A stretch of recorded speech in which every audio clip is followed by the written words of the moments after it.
Hello all, and welcome to a special early afternoon review. If you may notice, light is shining through my blinds. It is not nighttime, the usual time I do my reviews. Why? Well, what can I say? The spirit moved me. So, what are we reviewing today? On this bright and sunny Sunday afternoon. Well, actually, it's not bright and sunny. It's kind of gray and looks like it might cloudburst. But hey, perfect weather for Chivas Regal 12 blended Scotch Whisky. Why am I doing a blended Scotch Whisky? Well, someone asked me to do a comparative review, which I will do in a later review, of the Jameson Select Reserve and the Chivas Regal 12. So obviously that involves picking up a bottle of Chivas Regal, and of course I'm going to review it straight first, do a regular review of it. Because honestly, I think I've had Chivas Regal once or twice before in my life, even though I'm kind of a Scotch lover. So, what can I tell you about Chivas Regal? Well, it's aged 12 years and it's a blended Scotch. Now, much of the blend is from a sort of a house single malt brewery owned by the owned by the distillers of Chivas Regal. I can't remember the name. So, even though it's a blended Scotch, much of the original ingredients kind of come from in-house. Like most blended Scotches, they're trying to go for evenness and a sort of approachability. So how are we going to be reviewing this? Well, I got it straight here. I have it with a dash of water. And then I'm going to pour it onto some rocks. So, let's go and smell it straight.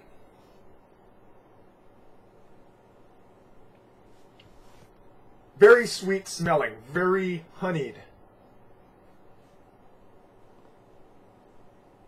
There's a bit of nuttiness, a bit of oak. Some hints of citrus, but honestly a lot of alcohol kind of heat. Smelling it kind of, singes the sinuses a little bit.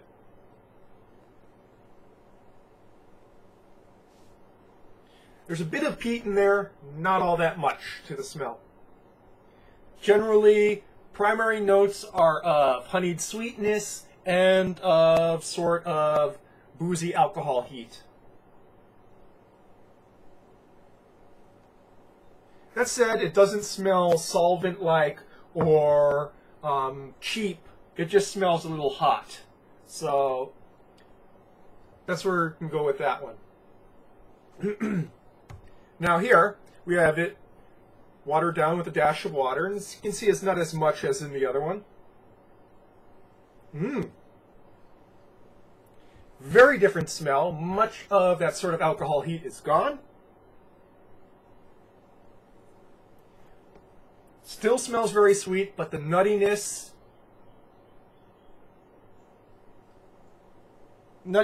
is accentuated, as well as a bit of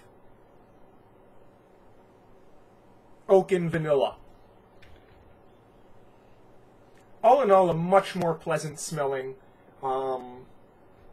nose bouquet when watered with a small dash of, had with a small dash of water. Let's go and taste, shall we?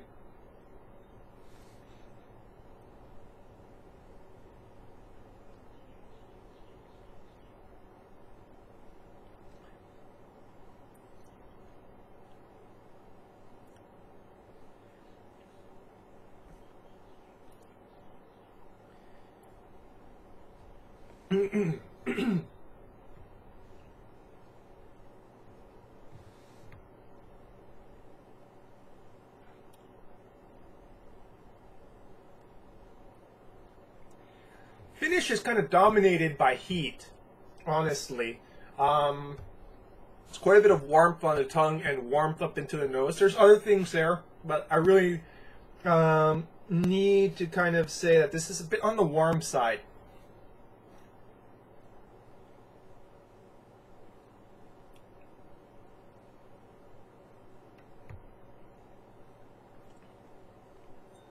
Front is nicely sweet.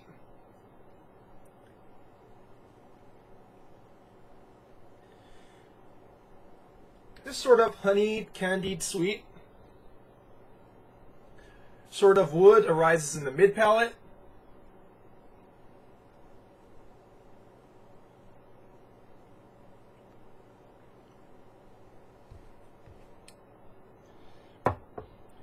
And the sweetness sort of reasserts itself. And just a wisp of smokiness in the finish from the peat. Not much in the way of peat at all. Very much a Highland or a Highland. Yeah, I would definitely say very much a Highland style.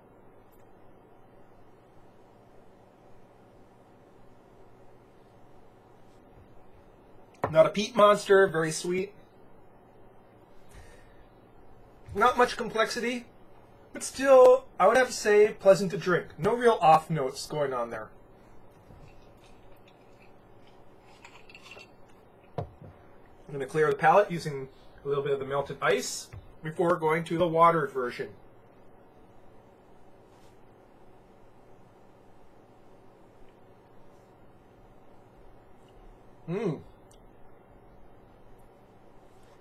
Heat is gone.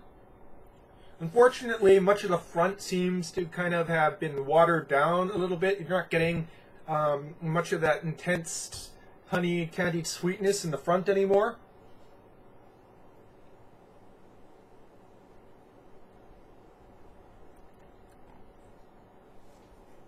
Much improved nuttiness and woodiness in the mid palate into the finish. Even the peat note seems to have been amped up quite a bit.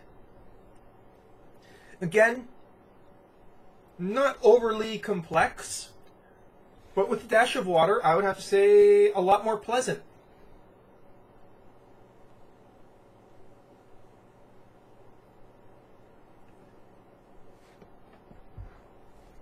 So, let's go and pour this and this. And just add a small dash more to the rocks.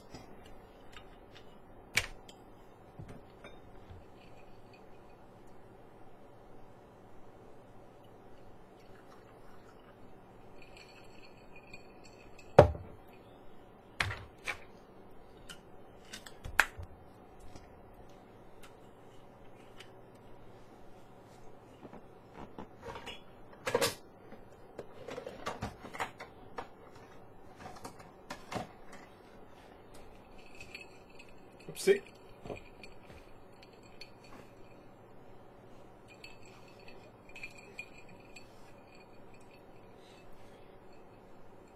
Not much in the way of nose on the rocks, but not expecting much on the rocks, honestly.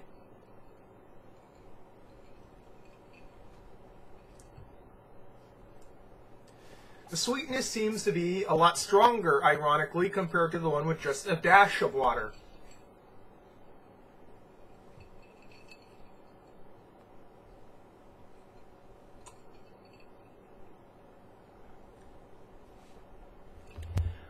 The coldness seems to hide the weakening in the body that comes from the addition of water.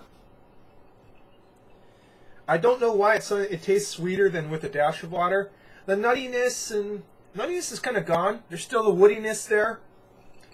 And the peat seems to have been diminished in the finish, but it's still there and it's still noticeable. So, you know, if you gave a glass of this to someone and you had them take a sip, they'd still recognize it as Scotch.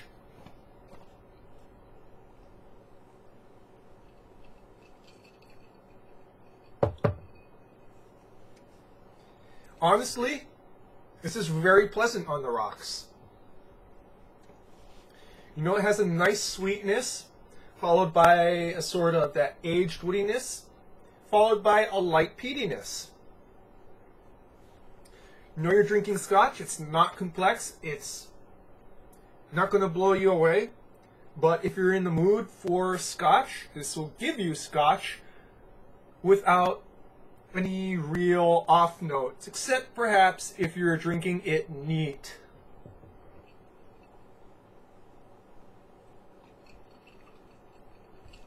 I have to say, I prefer this on the rocks. It would probably be wonderful with some Drambuie as a rusty nail. It would also probably be really good mixed with other drinks to create Scotch-based cocktails, like a Rob Roy.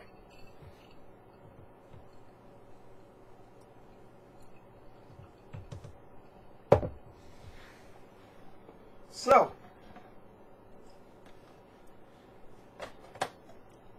Chivas Regal 12. Not offensive. It's not a single malt. But definitely one of the better blended Scotch malt whiskies. Scotch whiskies. Blended Scotch whiskies. You taste the peat. There's no real offensive notes. And, you know, it's probably a good introduction to Scotch whiskey for people who've never ever tried Scotch whiskey before and are not looking to break the bank to kind of see what it tastes like. Am I going to buy this and drink this again? You know, if I ever get a well-paying enough job, I'm definitely probably going to have a bottle of this and a bottle of Johnny Walker Black on the shelf. Whenever I'm feeling in the mood for Scotch and I don't want to, you know, break the bank and I don't want to challenge my palate ever too much. It's gone straight to my head, as you can probably tell.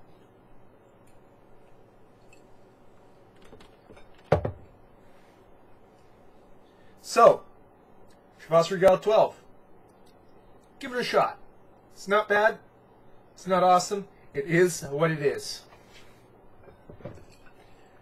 That's your whiskey review for this afternoon, people. Cheers.